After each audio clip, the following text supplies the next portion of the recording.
Good afternoon from Cancun, Mexico. We are here on essentially an agency trip provided by one of the guys sitting next to me, and man, we're excited to talk about insurance on the beach. And insurance is an incredible field that we all have the privilege of relishing from, and obviously helping families. So I wanted to bring one of my mentors in, Grif Martin. Grif's been doing this a very long time, over an $8 million agency. And I wanted you guys to kind of hear just how successful he's been over the past 12 years, beginning an insurance agency, and really just hear what's possible. So, Grif, it's good to have you, man. Man, it's good to see you. Yeah, it's good to see you too. It's nice to be on the beach. Yeah, it's better than being in the office, right? I know, dude. Yeah. I love it. So obviously the first thing I want to know with people is, like, how did you start insurance? I know you've had a quite career with like music and so forth, and came into not really a sales background. So kind of walk us through it, man. No, that's good, man. Appreciate you, man, so much. Started off back in about 2013, and I was playing music for a lot of years. Playing guitar, playing mandolin, traveling around the country, and having a blast. Yeah. And honestly, I was attracted to this business because somebody kind of sold me on the idea of being able to make a lot of money in a really short period of time, right? So I could have the freedom to go out and play music and get all my appointments done in just a couple of days a week. Yeah. I did that for years, right? And being able to travel and not miss a gig. But I was by myself. It was just me. I didn't have my family at that time. Okay. And then I kind of started transitioning. All these people were building around me, building their agencies around me, and I had a few people on the team, but I wasn't really like serious, wasn't passionate about it. And then I remember a couple of conferences and some of the leaderboards and some of the bonuses that were coming out with Symmetry and all these cool things. I was like, I need to get on this train. So I decided to start building about probably 7 years ago, and then got married. I have 2 kids now, and that changed the game tremendously. I kind of let music sit in the backseat for a bit, and it's kind of where it is right now. I still do some session work, at my couple studios in Winston-Salem where I live. Yeah. But man, it's now knowing, I'm so glad I did that, because now I'm able to spend the time with my family and all the things. Yeah. Do you think that, and here's a question for everyone that probably wants to know, is that do you think everyone can do this? Yeah, that's a really good question. I do feel like, anybody who's attracted to this business, there's some people that just aren't really, sales and communicating with people and all that, it's just not their thing. But for the people that are attracted to this business and you can communicate, yes, I do. Yeah. But I do feel like there's a difference. Yeah, so I'm just trying to create the connection. Like, there's probably a lot of you out there that are watching that, Grif had a music career, like literally an artist, like traveling around, and decided, because how long did it take for you to really like dig into the business, like legitimately? Probably 5 years. Okay. To really get into it and to really start getting some traction. I had some pretty key people on my team, and they're still here with me today. I got people on my team that have been with me for 13 years. Yeah. Right, which is awesome. Yeah. And they're thriving, have agencies, and living the life. Some of them are, on this trip that we're on right now. Yeah. So why do you think it took you longer to like see what's possible, or really like go 100% all in?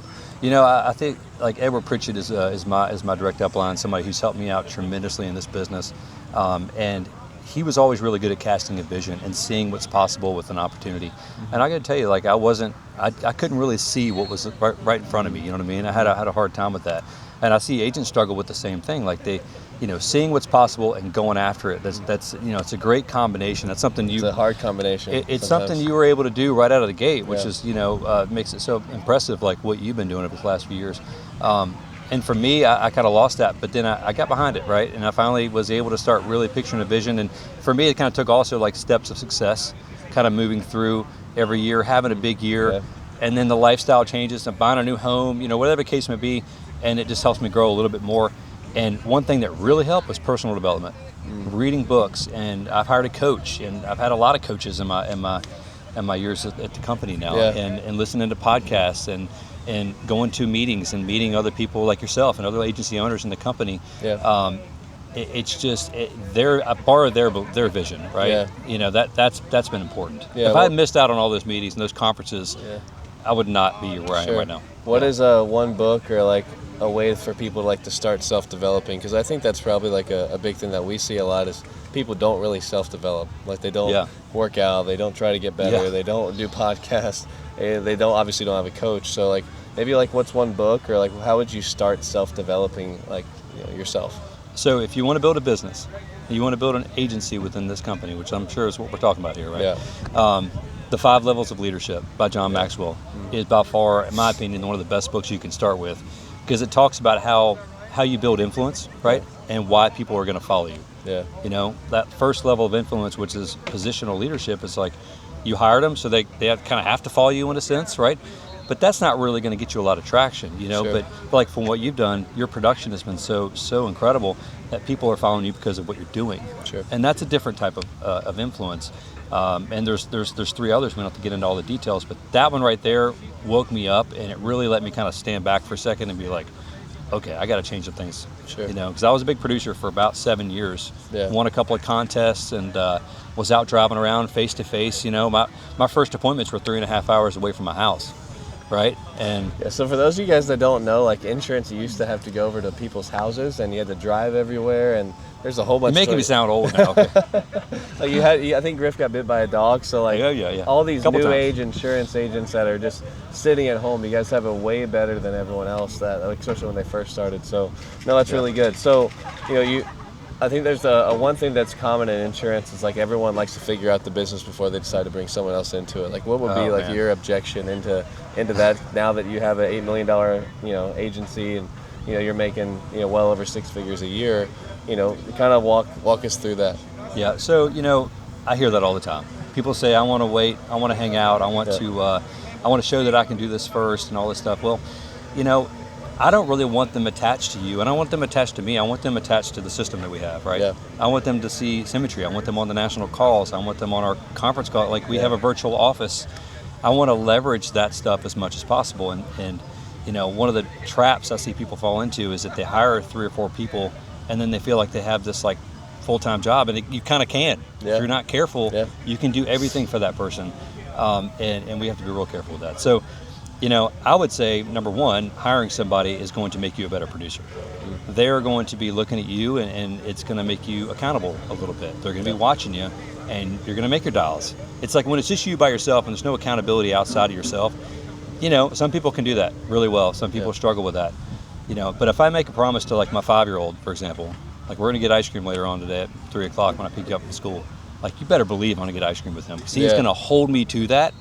And if I say it, I know I have to do it. No matter how I feel, no matter what happens, I have to get him ice cream at 3 o'clock because I made a promise. And so I think it makes you a better producer. I feel like number 2, you're going to start receiving overrides, right? And the overrides that you receive on that agent's production, and remember, like you make a dime when they make $1. It's an incredible thing the way the insurance business is set up. I think that's like a good point. Back to the first thing, is like I've seen people when they start building, they start learning so much faster. Oh man! Like the progression tends to be so much quicker because now they have to do it. Oh, yeah. Like now they're reliant on that person's life essentially. So it pushes them in a better direction. So it's hard to get people there. And there's a guy that was talking to me the other day. He's like, man, Dylan, I've heard a lot of negatives about recruiting because then it kind of gets into a little bit of the MLM vibe. But it's do you want to maximize your cash flow, or do you kind of just want to wait to have it figured out? And you can probably speak to this too, but I've seen people that don't choose to build that end up in a really, really bad spot because they have chargebacks coming in. There's no way for them to balance out the chargebacks. That's kind of what a team does. So. It does. There's something to be said about having people around you that you just want to work with. Yeah. You know what I mean? Being able to get on the phone with you throughout the day and talk to Ashton and all the other people on our team that are just killing this thing. And I feed off of them as much as they feed off of me. Yeah. And having people around you that can support you. And I look at the leaders on my team as business partners. We're communicating with each other, but I'll call them for advice.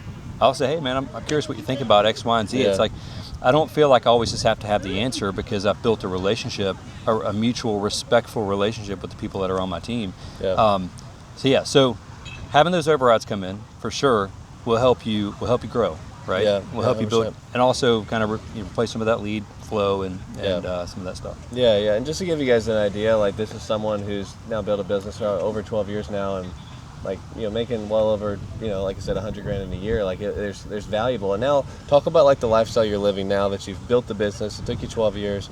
Obviously, you could have done it faster. Maybe chat about that a second. And then now, what's the lifestyle you're living now that you've built this essentially over $8 million agency?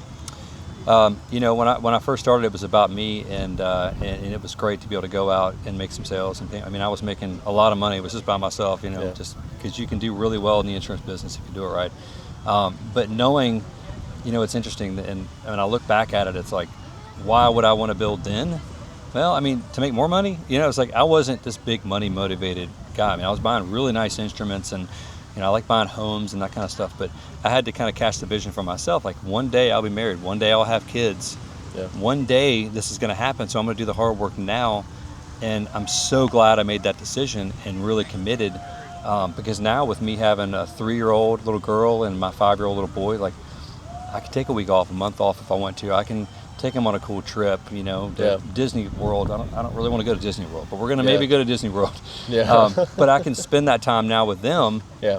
And pick them up from school and take them to school, and not because I have to, because I get to. Yeah, sure. My dad wasn't around, like he was self-employed, but he was, an 8 to 6 guy, and he'd come home and just be wiped out, and I didn't really see him that much. And for me, being present in my family's life right now, man, it's worth it. Yeah. It's so worth it. Yeah, and last question for you, like you've stuck around now, like I said, for 12 years, like one piece of advice to people that are out there potentially quitting, maybe in their first year, even second year, like how would you teach someone to potentially push through that so they can get to the level that maybe you got to, and so forth? Yeah, so there is something I have people write down sometimes, and it's stick it out, it's worth it. Okay, if you write that down and put it right in front of you, this business inevitably is going to get difficult. You've gone through hard times, right? There's no matter what level you are, it's going to be tough, right?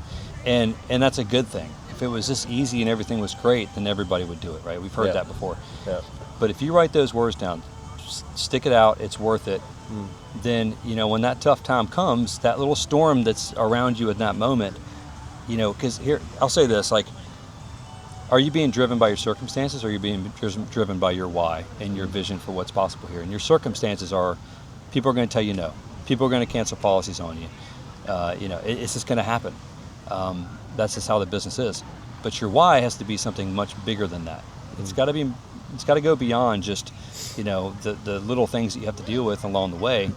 If you want to build a business, set numbers around that and put parameters around that. Or if you want to, build a business for your family, then say, I want to take these kind of trips, or I want to buy this new home, or whatever the case is. Give yourself some bigger goals, and all those little things that happen along the way won't be so prominent.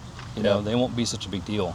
Yeah. So I like those words. Stick it out. It's worth it, because it is worth it. Yeah. I don't care if it takes you 10 years. Yeah. I don't care if it took me 20 years to get where I am. I'd be totally fine Ecstatic. with it. I would be totally fine with it, because I have built passive income and an incredible business-driven income for me and my family that actually can live beyond me. Yeah. We're getting into legacy wealth type of stuff, which is. Sure.